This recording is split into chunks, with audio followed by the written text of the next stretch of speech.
प्यारे सब्सक्राइबर अस्सलाम वालेकुम। मैं अब्दुल हई ख़ान हूँ और आपको अपने यूट्यूब चैनल सरगोशियों पर खुशामदीद कहता हूँ।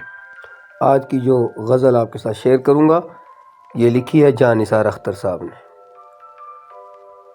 चलिए चलते हैं अपनी गज़ल की तरफ। आहट सी कोई आए तो लगता है कि तुम हो, आहट सी कोई आए तो लगता है कि तुम हो, साया कोई लहराए तो लगता है कि तुम हो।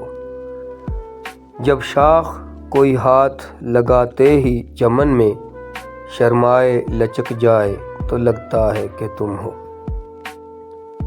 संदल सी महकती हुई पुरकेफ हवा का झोंका कोई टकराए तो लगता है कि तुम हो।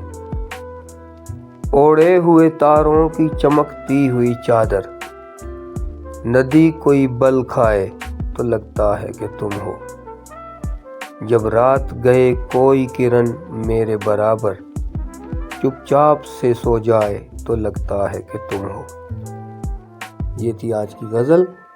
अगर आपको मेरी वीडियो अच्छी लगी हो तो मेरे चैनल को लाइक और सब्सक्राइब कर दें और बेल आइकॉन को प्रेस कर दें ताकि इस तरह की मज़ीद वीडियोस भी आप देख सकें। बहुत बहुत शुक्रिया। अल्लाह हाफ़िज़।